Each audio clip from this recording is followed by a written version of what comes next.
Praise God. Purihin po ang Panginoon sa kanyang kabutihan. Do you believe that God is good? Hallelujah. Praise God. Okay. Sa oras na ito, pwede ba encourage mo muna yung katabi mo, bigyan mo siya ng 2 thumbs up, sabihin mo sa kanya, you are Charito.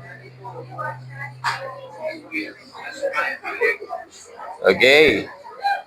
You are Charito. Again, yung word na Charito, ibig sabihin blessed and highly favored. Okay, dahil kay Kristo, ikaw ay pinagpala at pinaburan ng Panginoon. Naniniwala po ba kayo doon, mga kapatid? Ulitin ko kasi nangyayari lang yan sa naniniwala. Dahil kay Kristo, ikaw ay pinagpala at lubos na pinaburan ng Panginoon. Praise God. Okay, before we continue, ipagkatiwala natin sa Panginoon ang gawain ito. Tayo pong lahat ay umuho, tayo manalangin. Muli, Ama, marami pong salamat sa papuri at pagsamba. Tunay nga po na pinananahanan mo ang pagsamba ng iyong mga anak. Truly indeed, you inhabit the praises of your people. And there's nothing in the world like it, Lord. Salamat, Ama, sa pagkakataon at pribilehiyo, Panginoon, na mapuri ka namin sa Espiritu at katotohanan. Truly indeed, God, it is better, Lord, sa iyong presensya. Mas higit, Panginoon, at mas masarap sa iyong presensya, Ama, kaysa sa labas ng iyong presensya. Salamat po, Ama, at sa umagang ito, Panginoon, wala po kaming itataas sa aming kalagitnaan, kundi ang pangalan lamang ng aming Panginoong Hesukristo. Siya lamang po ang mapapurihan, siya lamang po ang maparangalan. Ito po ang aming dalangin sa pangalan ni Jesus. Amen. Amen. Muli, malakas sa palakpak sa ating Panginoon. Praise God. Okay, today we will continue our series entitled Your Next Season is Coming. Part 3. Today we will talk about the story of Jacob. Now, before that, bigyan ko lang po kayo ng maikling pagbabalik tanaw o review. Nung una pong linggo ay pinag-usapan natin ang istorya. Again, na-excite po ba kayo dito sa ating bagong pinag-uusapan? So, pwede po ba nating sabihin, in Christ, my next season is coming? Yes, my next season is coming. Hallelujah! Purihin ang Panginoon. At sabi ko sa inyo, nung nagsimula tayo, ay magbibigay tayo ng mga halimbawa mula sa salita ng Diyos kung paano ang mga taong ito ay dinala sa panibagong yugto ng kanilang buhay dahil natagpuan sila ng biyaya ng Diyos. Tulad po ni Noah, natatandaan niyo pa po si Tandang Noah, si Paring Noe, no? Na lasinggero. Natatandaan niyo pa po, gusto ko pong i-remind lang kayo yung 3 malaking bagay, 3 major principles na natalakay natin. Now, review lang to para din po do sa iba na hindi nyo po ito napakinggan nung atin tong sinimulan, para po sa inyo itong pagre-review. Okay? Ginagawa ko po ito para sa inyo. Kaya dagdagan nyo ang offering nyo mamaya. Purihin ng Panginoon. So, three things when grace finds you in the story of Noah. Number 1, grace finds you in a bad season. Natagpuan tayo ng biyaya ng Diyos sa hindi magandang kalagayan ng buhay natin. Every one of us, doon tayo kinatagpo ng biyaya ng Diyos. Anong layunin niya? Grace finds you, pangalawa, for a new season. Para sa isang bagong layunin at plano ng Diyos sa ating buhay. At pangatlo, grace finds you for a meaningful season. So yan po yung 3 malaking bagay. 3 major principle. Listen mga kapatid, this principle is not man-made principle. It is from the Word of God. So it will never change. Hello? Hindi po ito magbabago. Now, yung pangalawa, part 2, last week lang po ito, we talk about Abraham. At ang unang malaking kaisipan na ating natutunan, ang prinsipyo na ating natutunan sa buhay ni Abraham, tayo po ay kinakatagpo ng Diyos saan mang lugar tayo naroon. Grace finds you anywhere. Okay? Kay Noah, grace finds you in a bad season. So, the istorya ni Abraham, kahit nasaan kang lugar, kahit anong sitwasyon mo. Pangalawa, grace leads you into a promised future. Nasaan ka man, kinatagpo ka ng Panginoon, at ang layunin niya dahil meron siyang magandang pagdadalhan sa iyo. Merong magandang pangako ang Diyos. Hallelujah. At pangatlo, grace gives you a new identity. Hindi na ikaw yung dating ikaw. You are a brand new person because of our Lord Jesus Christ. Yan po'y malalaking prinsipyo mula sa salita ng Diyos na pwede nating panghawakan. Yan po ay katotohanan mula sa kanyang salita na hindi magbabago. Binibigyan ko po ng diin. Kasi if it is a man-made principle, di ba minsan may mga prinsipyo naman nagawa ng tao na parang ang ganda din. Na parang mga pinanghawakan nyo na. Ano-ano ba to? Bigyan ko lang kayo ng halimbawa. May mga kaisipan ng tao na prinsipyo ng tao na pinanghawakan. Na halimbawa, pinanganak na akong sa ganitong relihiyon. Mamamatay na ako sa ganitong relihiyon. Familiar sa inyo, pinanganak na akong Katoliko. Mamamatay na akong Katoliko. Mga prinsipyo ng tao na dati, narinig lang naman natin yun, hindi ka ba nag-imbento nun eh. Narinig mo dahil sa tingin mo, ang ganda. Pinanghawakan mo. At yan ang lagi, yabang mo pa pag kinukwento mo. Pagkalim ba may mag-share sa'yo? Hindi. Kapatid, dito na ako. Dito na ako pinanganak. Dito na ako mamamatay. Di mamatay ka dyan. Tandaan natin, wala pong relihiyon na makapagliligtas. It is not about religion. Hello? It is about your relationship with our Lord Jesus Christ. Amen? Di ba ito'y halimbawa lang. I know, meron pa kayong mga naiisip na prinsipyo na man-made, na alam natin na hindi mo pwede talaga panghawakan. Kasi yung mga nagsabi nun, may kilala ko eh. Kasama natin ngayon. Huwag na lang natin pangalanan. May mga ganon. Ibig sabihin, hindi mo siya kasi pwede talagang panghawakan. Tama mga kapatid. Pero itong mga pinag-aaralan natin dito, it is from the Word of God. You can hold on to it because it will never, ever change. Amen? Anong sabi ng kanyang salita? Langit at lupa ay lilipas, pero ang salita ng Diyos ay mananatili, kailan pa man. Hallelujah! Palakpakan natin ang Panginoon. Kaya kung meron kayong pangako na pinanghahawakan mula sa Diyos, panghawakan hanggang sa dulo. Dahil hindi ka bibiguin ng Panginoon. Pinangako ng Diyos na ikaw at ang iyong sambahayan ay maliligtas. Panghawakan mo dahil tapat ang Panginoon. Hallelujah! Na minsan na kahit sa isip mo, na parang iniisip mo na talaga, nako, meron akong kasama sa pamilya ko na parang pastor, hindi na talaga maliligtas. Mga kapatid, always remember na wala pong matigas na puso sa harapan ng Diyos. Na maging ang puso ng hari ay hawak ng Diyos. Yung kasama mo, di naman hari yan eh. Naghahari-harian lang eh. O siguro hari nga, sablay naman. No? Pero pwede mong panghawakan ng salita ng Diyos na maging ang puso ng hari ay hawak ng Diyos. So pwede niyang baguhin. Now, let's move on. Today we will talk about three biblical things when grace finds you from the story of Jacob. Okay. Number one, okay, three biblical things when grace finds you from the story of Jacob. Number one, grace finds you in a flawed past. Okay. Natagpuan tayo ng biyaya ng Diyos. Natagpuan tayo ng Panginoong Hesukristo sa hindi natin magandang nakalipas. Lahat po tayo. Wala pong exempted. All of us, lahat tayo merong flawed past. Dahil malinaw naman ang sinasabi ng Bible, for all have sinned and fall short to the glory of God.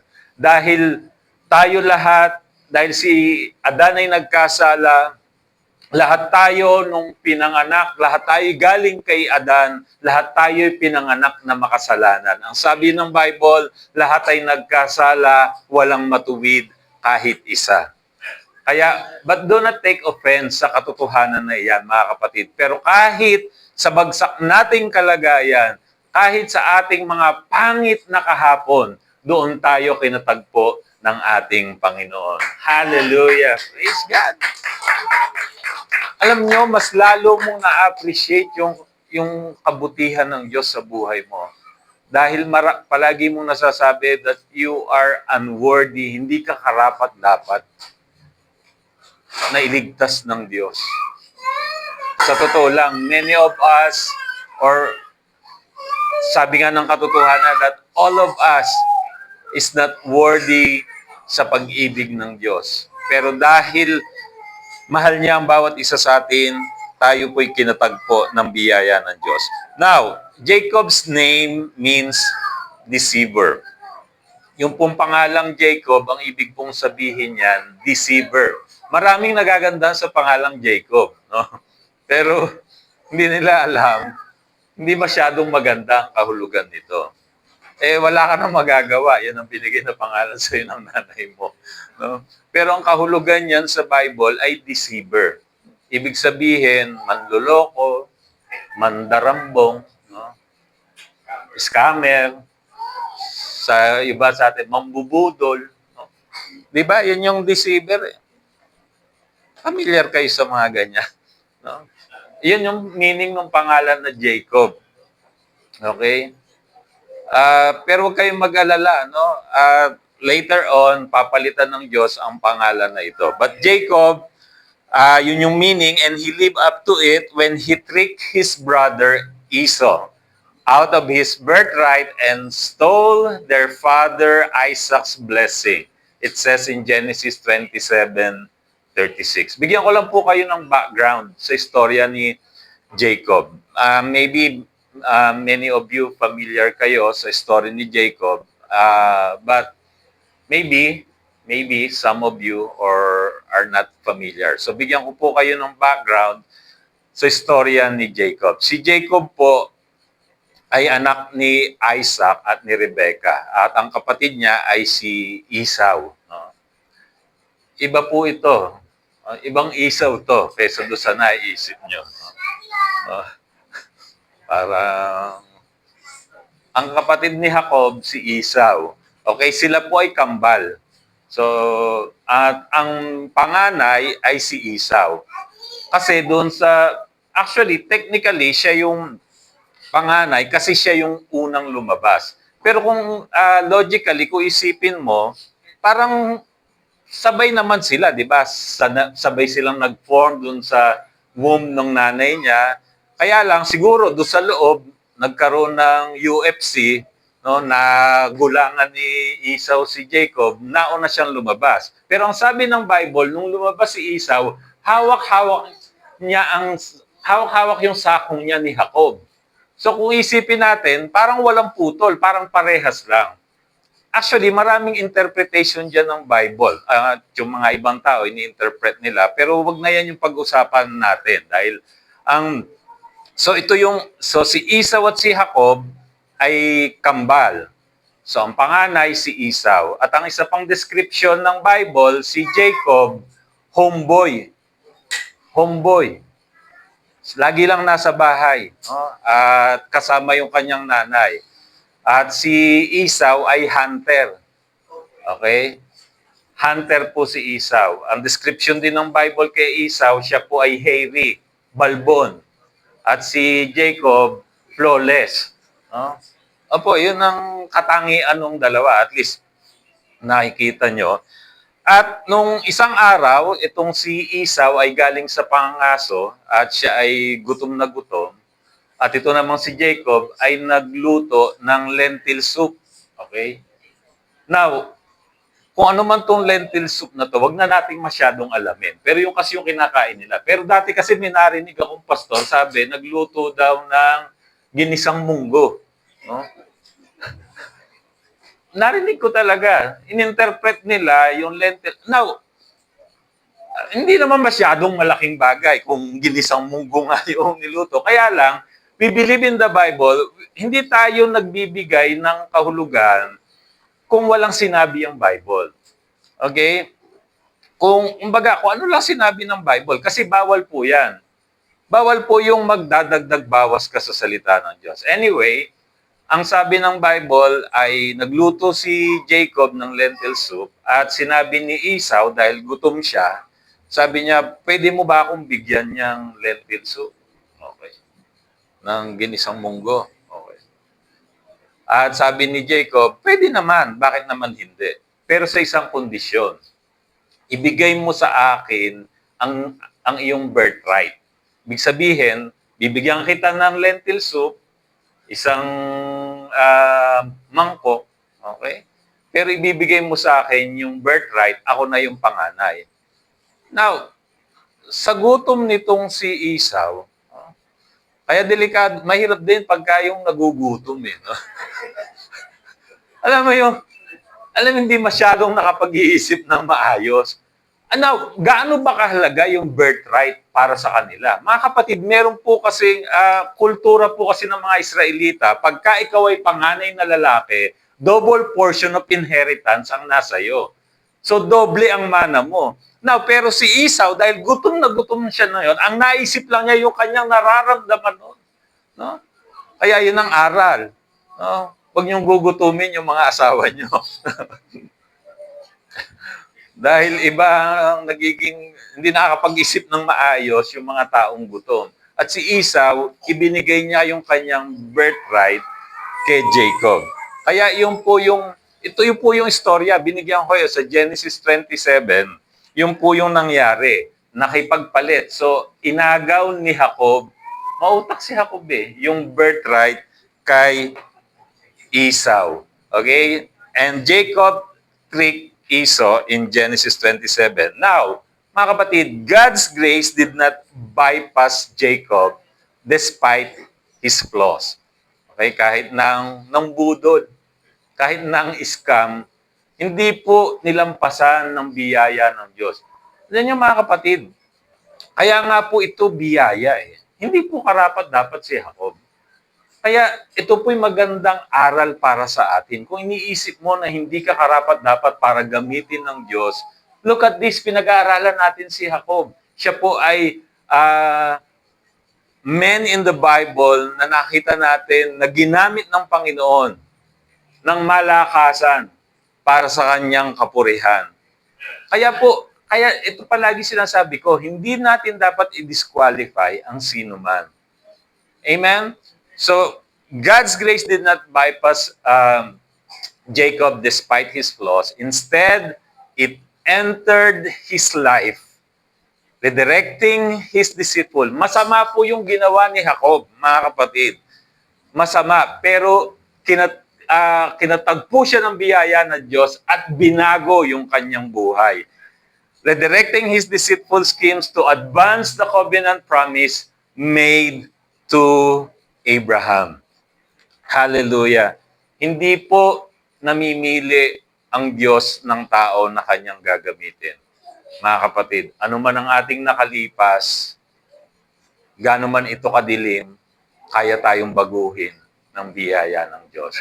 Now, kung tinitingnan nyo at iniisip nyo na ang istorya ni Jacob ay isolated case, mga kapatid, ang ganitong istorya ay scattered throughout the Bible. I can give you some example from the Word of God kung sino yung mga tao na talagang even they have a flawed past, ginamit pa rin sila ng Panginoon. Tingnan po natin. I give you number 1, si David. David, kilala po si David. Si King David, who committed adultery with Bathsheba and then murdered her husband Uriah, yet cried out in Psalms 51 for mercy and found grace that restored him. Mga kapatid, si David po, merong pangit na nakalipas. Di ba? Commit adultery with Bathsheba, then pinapatay pa yung asawa ni Bathsheba. Pero and yet, sa Psalms 51, humingi siya ng awa sa Diyos at natagpuan niya ang biyaya ng Diyos. At binago si Haring David. Mga kapatid, mula nung, ito lang po, after this incident, wala na pong record sa Bible na bumalik pa si David, si Haring David, sa kanyang dating ginagawa. Binago po siya ng kabutihan ng Panginoon. Because we believe that it is the goodness of God that brings people to repentance. Ang kabutihan ng Diyos ang nagpapabago ng ating mga buhay. Repentance means change of mind. Amen? Ang kabutihan ng Diyos ang nagpapabago ng takbo ng ating kaisipan. Who else? Peter. Familiar po, si Peter, who denied Christ 3 times. Di po ba? Tinatwa ang Panginoon ng 3 beses. Sabi niya, kasama ka ni Kristo. Hindi Sabi kaya, hindi makakaila sa punto mo. Tagapulilan ka. Hindi, we. Ang sabi ko nga, we. Hindi ko nga, we, kilala yan, we. Pero sabi, hindi makakailan ng punto mo. 3 beses, yet was given grace, reinstated, and empowered to proclaim the risen Savior. Nasa isang preaching, 3,000 got saved in Acts chapter 2. Amen? At nung sabi po ng history, nung siya dumating na papatayin na ipapako sa krus, nag-request siya.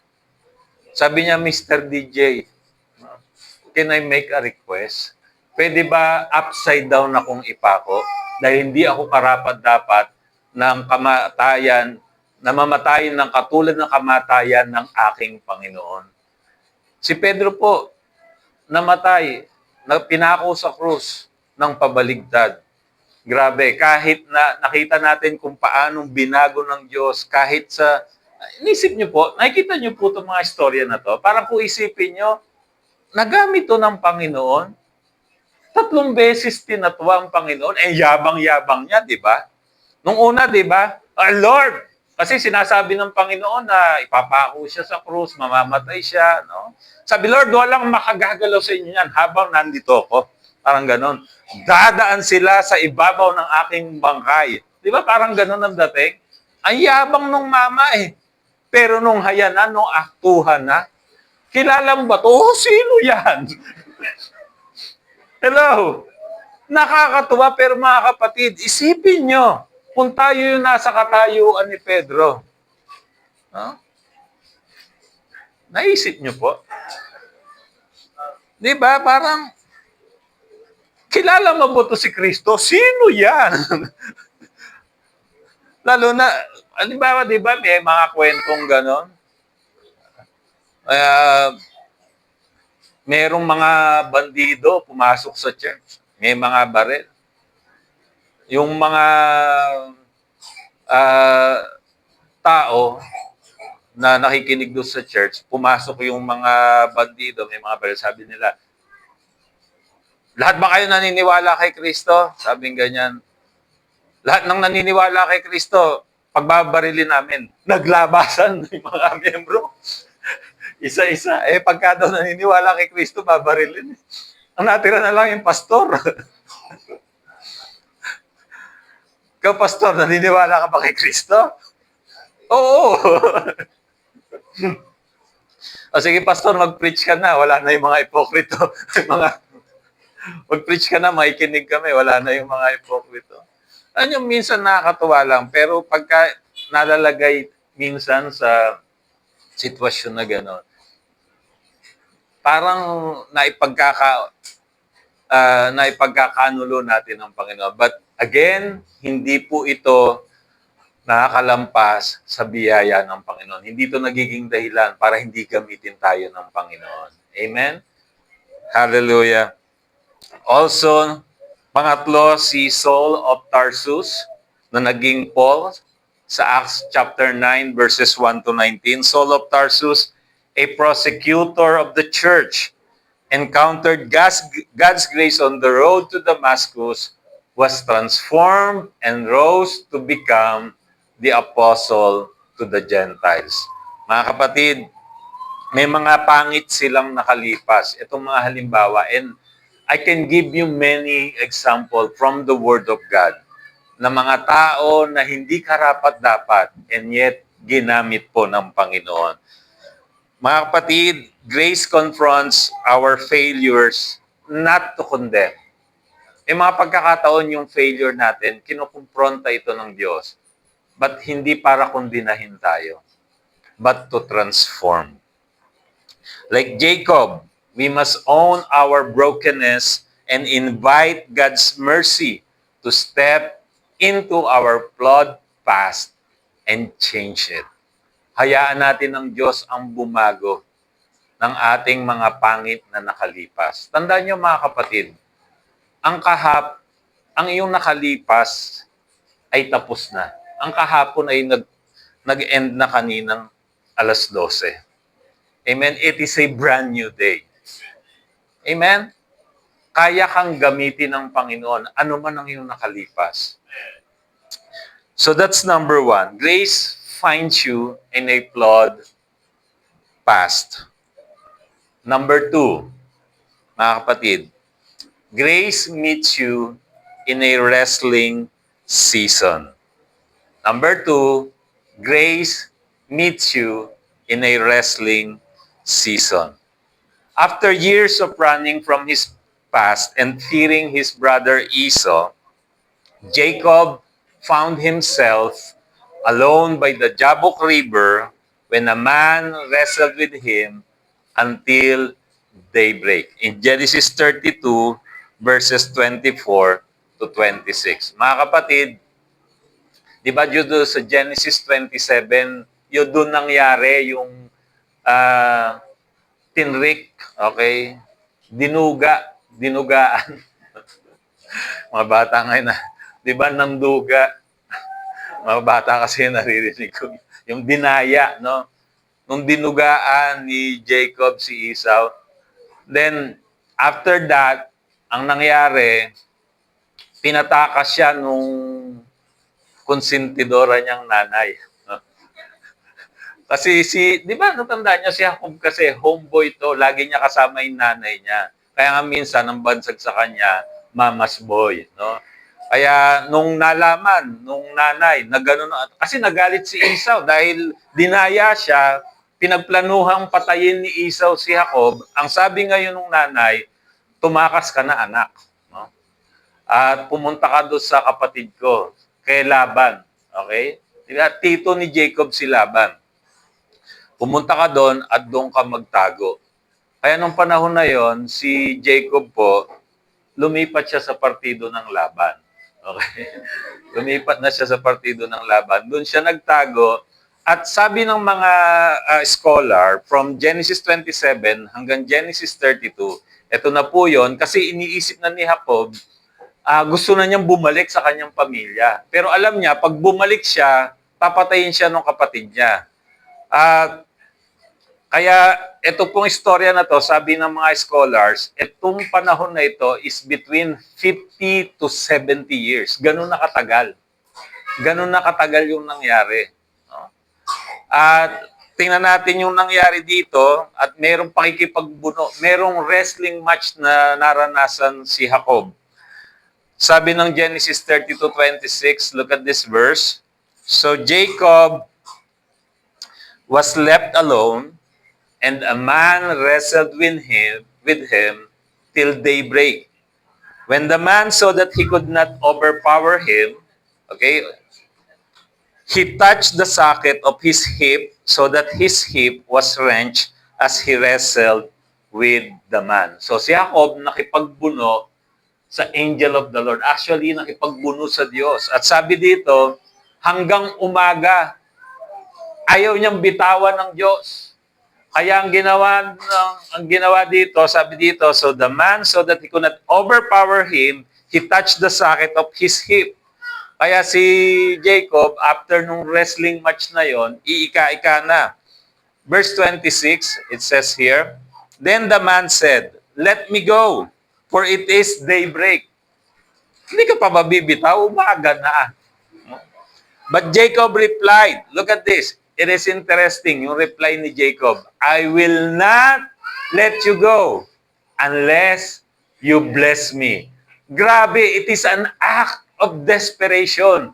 Hindi kita bibitawan hanggat di mo ako pinagpala. Kasi mahalaga sa kanya dahil alam niya kung walang pagpapala ng Diyos at babalik siya sa kanyang pamilya, papatayin siya ng kanyang kapatid. Alam niya na yung pagpapala, kasi parang inisip niya, para saan yung naduga ko kay Esau? Para saan yung nadaya ko na birthright? Wala nang halaga. It meant nothing at all, di ba? Kasi kung papatayin naman siya. Kaya sabi niya, I will not let you go unless you bless me. It is an act of desperation. Mga kapatid, just like sa buhay po natin, na dumating tayo sa punto, amen, na tayo'y desperado na sa presensya ng Panginoon, that we know, without God's blessing, hindi natin kakayanin ang buhay na ito. Amen? So, in that all-night struggle, marked by pain, persistence, and an unyielding grip, hindi siya bumitaw. Mga kapatid, anuman ang pinagdadaanan natin, anumang wrestling season, hindi ko alam kung anong wrestling season tayo naroon, pero lahat tayo dadaan dito. Mga kapatid, lahat tayo makikipagbuno sa sitwasyon ng buhay. Ang sabi ng Bible, in the life of Jacob, in that all-night struggle, marked by pain, kahit nasasaktan na, okay, and unyielding grip, and persistence, huwag kang bumitaw. Jacob discovered that God's grace often meets us not in comfort, but in the heart of our fiercest wrestling. Mga kapatid, there is a fiercest wrestling na pinagdaanan ng bawat isa. And maybe some of you may pinagdadaanan, and maybe some ay pagdadaanan, maging malaking aral ang mensaheng ito. Anumang season, anumang yugto ng wrestling season na naroon tayo, wag nating bitawan ang pangako ng Panginoon. Amen? Even in the life of Moses, in Exodus 3-4, Moses, familiar po kay Moses, who wrestled with feelings of inadequacy before the burning bush, di ba? Tinawag siya ng Panginoon, sabi niya, hindi ako karapat-dapat, Lord. Di ko kaya, Lord. Ang dami niyang dahilan. Just like many of us, na may pinapagawa ni Lord, ang daming dahilan. Sabi niya, Lord, hindi, kasi sabi ng Lord, magsalita ka, palayain sa Pero, palayain ng Israel. Sabi niya, Lord, paano ako magsasalita? Utal-utal nga ako. Huh? Di ba? Feeling of inadequacy, but until God's enabling grace equipped him for great leadership. Ang sabi ng Diyos, di ba ako ang gumawa ng bibig ng tao? So, in his life, merong wrestling match, merong wrestling season in the burning bush sa buhay po ni Moses. Also in the life of David, in Psalms 13. In Psalms 13, ang ganda nitong awit, chapter 13, David who poured out how long, ano yung panalangin niya na, Lord, gaano katagal? Only to end up praising God and trusting His unfailing love. Okay, mamaya pakikita ko sa inyo yung Psalms 13. Pero dito, anak, dito makita natin yung prayer ni David. He's asking God how long, gaano katagal. Siguro sa ating mga buhay, may mga how long season din tayo. No? Yung wrestling match na, Lord, tinatanong natin, gaano po katagal tong pinagdadaanan ko na ito? Gaano ko katagal, no? Pakikisamahan tong taong to? Gaano katagal manunumbalik, magpapabalik-balik tong naniningil na to? How long? Di ba? Yun yung prayer ni David eh. Na also, sa buhay natin, marami tayong, mga kapatid, hindi po masama. Kasi nagtatanong ka lang sa Lord, hindi ka nagre-rebelde sa Panginoon. Huh? Na Lord, gaano po ba katagal? Pagtsatsagaan ko tong taong to. Gaano ba katagal ang ganito ang sitwasyon ko? You are just pouring out your heart before God. Tingnan po natin yung Psalms 13. Sabi ni David, how long, Lord, will you forget me forever? How long will you hide your face from me? How long must I wrestle with my thoughts and day after day have sorrow in my heart? Grabe yung, pinopour out niya. Nararamdaman nyo yung damdamin ni David dito sa panalangin niya sa Psalms 13? Di ba may mga wrestling season din na mga yugto ng buhay natin na natatanong natin ng Diyos. Na Lord, pwede ba? Uwi na lang ako sa iyo. Diba? Kasi ito tinatanong niya, kalilimutan, how long will you forget me forever? How long will you hide your face from me? How long must I wrestle with my thoughts and day after day have sorrow in my heart? Ano yung mga kapatid na araw-araw binabagabag siya nung kanyang nakalipas, nung kanyang maling nakaraan. But look at this. How long will my enemy triumph over me? Gaano katagal na yung mga kaaway ko? Gaano katagal, Lord, na mawawala itong mga nagpo-post sa Facebook na parang ako ang pinatatamaan? Hindi mo pa ba sila kukunin, Lord? Di ba minsan mga tanong sa puso natin, gaano ko katagal pagtitiisan ng mga ito? Hello, nakaka-relate po tayo. Ito yung mga wrestling season. Si King David, pinagdaanan niya. Look at verse 3. Look on me and answer, Lord my God. Give light to my eyes or I will sleep in death. Di ba parang yung sinabi niya?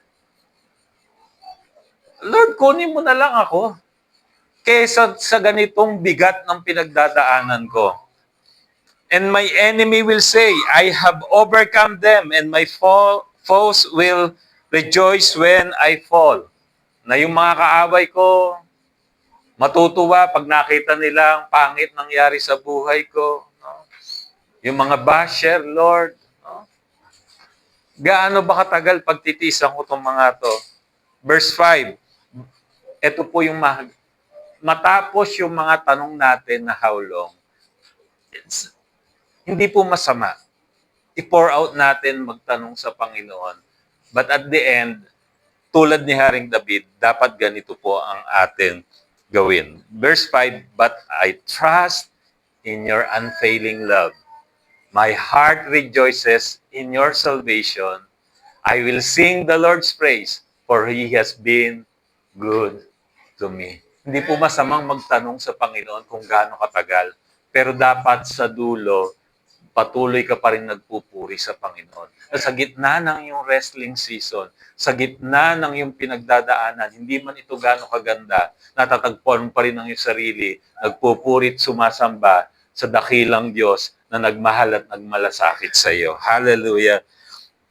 Also, Paul, with his thorn in the flesh in 2 Corinthians 12:19, di ba, ang pakiusap ni Paul, alisin yung kanyang tinik sa laman, whose plea to remove his thorn in the flesh, met with the grace.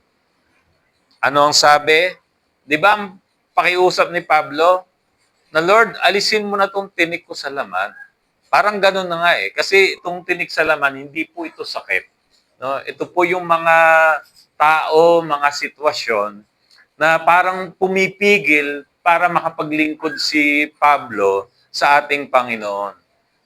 Parang kaya sabi niya, ang panalangin niya at pakiusap, parang sa buhay din natin ngayon, na para bang may mga tao na humahadlang sa iyo para lubusan mo mapaglingkuran ng Panginoon, na parang nasabi mo sa Lord, Lord, pwede mo ba alisin niyo na to? Na pinanalangin mo, no? Sabi ng pastor mo, ipag-pray mo lang, anak. Pag-pray mo na sa Panginoon. So pinag-pray mo, Lord, kunin niyo na po ang taong ito, pinangalanan mo pa. No? Gusto mo kasi alisin eh. Pero katulad ni Apostle Paul, yun ang gusto niya, yung thorn in the flesh, yung tinik sa laman maalis. Pero anong sagot ng Panginoon? Inalis po ba ng Lord? Hindi. Kaya huwag kayong magtaka. Andyan pa talaga sila. Andyan pa. Pero huwag kayong mag-alala. Hindi man inalis ng Panginoon. Meron pong salita at sagot ang Panginoon sa bawat isa sa atin. Katulad kay Apostol Pablo, anong naging sagot ng Panginoon? My grace is sufficient, for my power is made perfect in weakness. 2 Corinthians 12:9. Hindi po inaalisin ng Diyos yung mga pinapanalangin natin na humahadlang. Pero huwag kang mag-alala, kapatid. Sapat ang biyaya ng Diyos. Malalampasan mo yan. And time will come, babalikan mo na lang. Yan ay magiging isang magandang kwento na lang kung paano ka dinala ng Diyos sa kanyang plano at layunin sa buhay mo. Amen? So that's number 2. Grace meets you in a wrestling season. Number 3. Number 3, biblical things when grace finds you from the story of Jacob. Number 3, grace gives you a new beginning. Okay. Grace finds you in a flood past. Grace meets you in a wrestling season. And grace gives you a new beginning. When Jacob wrestled through the night and refused to let go until he received God's blessing, he heard this life-changing word. Nung pong si Jacob ay nakipagbuno ng magdamag hanggat matanggap niya ang pagpapala ng Diyos, narinig niya yung life-changing word in Genesis 32:28. Anong sabi? Your name will no longer be Jacob, but Israel. Pinalitan na yung kanyang pangalan. Sa dating deceiver, ginawang Israel. Hallelujah. Means prince with God. Prinsipe na kasama ng Diyos. Hindi ka prinsipe, mga kapatid, na mag-isa ka lang. Hello? Kung ikaw ay prinsipe na mag-isa ka lang, prinsipe ka ng kadiliman. Dahil madilim ang mag-isa lang. Pero ang sabi ng Bible, you are prince with God. Hallelujah.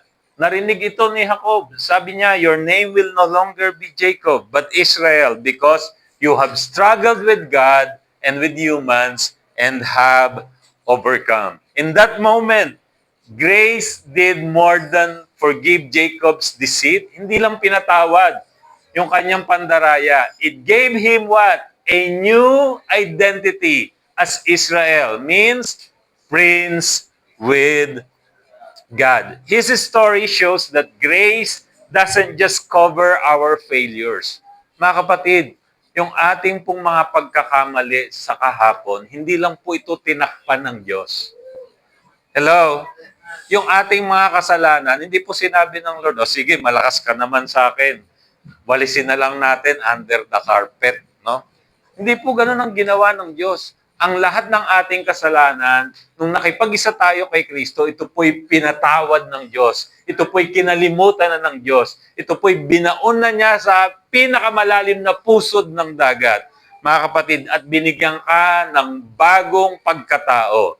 Dahil ikaw ay na kay Kristo, you have a new identity. Just like Jacob, binigyan ng bagong pangalan. Mga kapatid, it transforms who we are. binago tayo nito. Hallelujah. 2 Corinthians 5:17, therefore, if anyone is in Christ, mga kapatid, are you in Christ? What happened? He is a new creation. The old is gone, the new is here. Just like in the story of Rahab in Joshua chapter 2. Familiar po kay Rahab, once a harlot, okay? Prostitute in Jericho, was grafted into God's family. Isipin niyo po, grabe ang biyaya ng Lord. Nakuha natin mga kapatid, na itong mga istorya na babasa natin sa Biblia ay hindi po magdi-disqualify sa atin anuman at gaano man kadilim at kapangit ang ating nakalipas, pwede pa rin tayong gamitin ng Panginoon upang mapapurihan ng Lord sa ating mga buhay. Do not go back in your old life. Mga kapatid, binago ka na ng Panginoon. So si Rahab po was grafted into God's family. Praise for her faith in Hebrews 11:31 and also in James 2:25, and even included in Jesus' genealogy as an ancestor. Mga kapatid, ang Panginoong Jesus, pag tinrace mo yung kanyang genealogy, kasama sa genealogy si Rahab. Kung titingnan natin yung pinanggalingan ng Panginoon, doon pa lamang may mensahe na eh. Hello mga kapatid, yung kanyang genealogy, hindi po ito mga perpektong tao. Hindi mo kailangan maging perpekto para magamit ka ng Panginoon. Sa iyong kahinaan, diyan ka gagamitin ng Panginoon. Amen? Because His grace is sufficient for you. For His power is made perfect in our weaknesses. Kung saan ka mahina, doon ka gagamitin ng Panginoon. Hallelujah. In every case, God's transformative grace remove old labels and wrote new ones. Again, wag mo na, eto na naman tayo. Kasi, pinapangalanan tayo ng ibang tao. Binibigyan tayo ng label. Hello? Are you familiar with this? Meron ba dito may naging karanasan na rin kayong ganyan? May mga taong nagbabansag sa inyo, nagbibigay sa inyo ng label, dinidefine ka sa kung ano yung ginawa mo dati. Now, hiwalay kay Kristo, tama naman yon. Dahil ikaw naman talaga yon. Hello? Pero tandaan nyo, nagbago ang lahat nung ikaw ay nasa ating Panginoong Hesukristo na. Amen? The cross made the big difference. Hallelujah. Ikaw ay isang bago ng nilalang. Huwag mong hayaan, mga kapatid, dahil sa transformative grace, sa biyaya ng Diyos na bumabago sa atin, tinanggal na yung mga luma nating pagkatao. God's grace remove old labels. Again, even the black labels, and wrote new ones. Hallelujah. At merong sinusulat na bago. Nung tinanggap mo ang Panginoon, sinulat ang bago mong pagkatao, ang bago mong buhay, sa tinta ng kanyang biyaya at sa pahina ng kanyang pagmamahal. Dahil may magandang plano ang Diyos sa buhay mo. Can you say amen? Hallelujah. Ano ka na? You are a child of God. Who are you? You are an ambassador of Christ, an heir of His promise. Ikaw po'y tagapagmana, co-heir with Christ. Hallelujah. Katagapagmana kasama ni Kristo. Hayan po yung mga supporting verses. Galatians 3:26-29 and Ephesians 2:19. Merong bagong simula na binigay ang Diyos sa iyo. Huwag ka nang mabuhay sa kahapon. Hallelujah. This is a brand new day. Ano man ang pinagdadaanan mo, ito man ay madilim pa, mga kapatid. Listen to this. This is a brand new day. Yung pong 11:59 at yung 12 a.m., mga kapatid, pag tumingin ka sa labas, wala pong masyadong pinagkaiba. Tama? Parehas madilim pa rin. Pero pag tumingin ka sa relos mo, napakalaki na ng pagkakaiba. Kasi yung 11:59 p.m., yung 12 o'clock a.m., ito'y isang bago ng umaga na nilikha ng Diyos. Amen? Yung kahapon nyo, nagtapos na kahapon, kagabi, 11:59 p.m., anumang pagkakamali, binura na ito ng Panginoon. Hallelujah. Huwag niyong hayaang multuhin kayo ng inyong mga kahapon. Hallelujah. Praise God. Purihin ang Panginoon. Masarap po ba na makarinig ng gantong mensahe mula sa ating mapagmahal na Diyos? Kasi sa totoo, this life, this world, itong mundong ito, ibabagsak at ibabagsak ka. May mga taong nakapaligid sa iyo na gusto ka nilang ibagsak.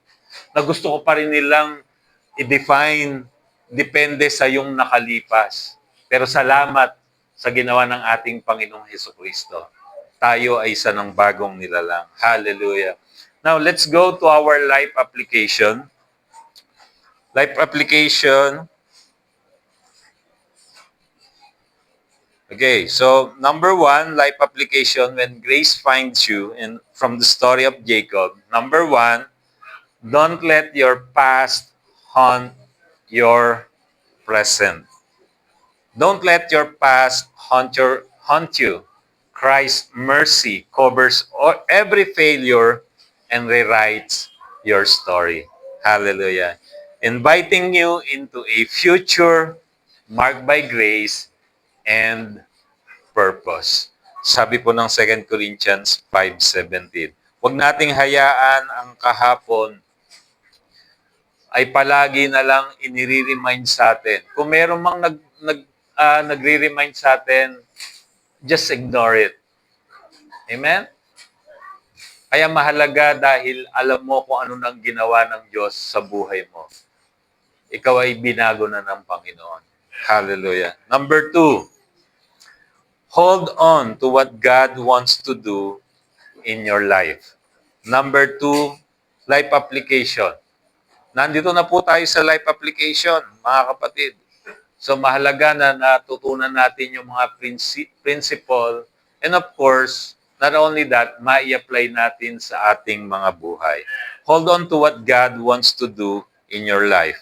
Just as Jacob refused to let go until he received God's blessing, hold on to what God wants to do in your life. Huwag mong bibitawan. Tulad ni Jacob. Nung mapunta ka sa panahon na ikaw ay desperado na patuloy na humawak sa ating Panginoon, panghawakan ng kanyang mga pangako. He already secured your blessing in Christ's finished work on the cross. John 19:30 and Ephesians 1:3. Jesus already secured your blessing. You have a security. Narinig nyo na palagi kong sinasabi, pag ikaw ay na kay Kristo, para kang Metrobank. Ano yon? Ha? Metrobank, para kang nakasandal sa pader. Pagka ikaw ay na kay Kristo, para ka rin namang Ribisco. Ang gaan ng feeling mo. Amen? Dahil na kay Kristo ka. No, mga kapatid. At yun din, pag na kay Kristo ka, para ka rin namang BDO. No? We find ways, sabi ng BDO. And you find ways. Dahil ikaw ay na kay Kristo. Dahil sinigurado na ng Diyos ang iyong hinaharap at ang iyong pagpapala dahil sa tinapos na gawa ni Kristo. It's just a matter of time. Kaya mga kapatid, bawal mainip. Sabi mo sa katabi mo, bawal mainip. Ayan, yung iba, walang kinakausap. Sabihin mo na lang sa sarili mo, hindi ako maiinip. Ayan. Yung iba sa sarili na lang, nainip pa yata. So that's number 3. As number 2, hold on to what God wants to do in your life. And number 3, live out the new life God has given you. Number 3, live out the new life God has given you. Jacob emerged from that wrestling match, transformed, renamed Israel a prince with God. So mga kapatid, ipamuhay ang iyong bagong pagkatao dahil ikaw ay na kay Kristo. Live the new life He's given you. Shed old labels. Walk in grace and pursue the purpose He has set before you. Dahil merong magandang plano ang Diyos sa buhay mo. Again, it is not an accident na nakakilala ka sa Panginoon. Meron siyang magandang plano sa buhay mo. Hallelujah. You may not see it right now, but hold on to the promises of God. Dumarating ang wrestling season, pero mga kapatid, tapat at sapat ang biyaya ng Panginoon. Amen? So let's look at our 3 life application from When Grace Finds You from the story of Jacob. Can we read this all together? Number 1. Don't let your past consume your present. Number 2. Hold on to what God wants to do in your life. And number 3. Live out the new life God has given you. And our big idea, In Christ, my next season is coming. hallelujah. Malakas na palakpak para sa ating Panginoon. Praise God. Praise God. Let us pray. Father God, muli marami pong salamat sa iyong makapangyarihang salita na narinig namin sa umagang ito. Ang iyong salita na tanging nagpapabago ng aming mga kaisipan, na nagpapabago ng aming mga buhay. Maraming salamat po sa mga katotohanan na kami po ay binago mo na dahil sa aming Panginoong Hesukristo. Ng aming mga nakalipas ay hindi magdi-define kung sino kami sa iyong harapan. Ng aming mga pangit na kahapon, Panginoon, ay hindi hadlang upang magamit mo kami ng para lamang sa iyong kapurihan. Ama, sa umagang ito, patuloy na dinideklara ko sa mga anak mo na narito, na Lord, maging pagpapala po ang kanilang mga buhay para sa ibang mga tao. Alam ko po may maganda kang plano para sa kanila, Panginoon. At dinideklara ko ang buhay, kalakasan, kalusugan para sa bawat isang narito, 10 ng kanilang mga pamilya. Salamat po, Ama, sa mga katotohanan na aming narinig at natutunan sa umagang ito. Sa iyo lamang namin binabalik ang parangal at pagdakila sa tanging pangalan ng aming Panginoong Jesus. Lahat po'y magsabi ng Amen and Amen. Hallelujah. Dako po tayo sa ating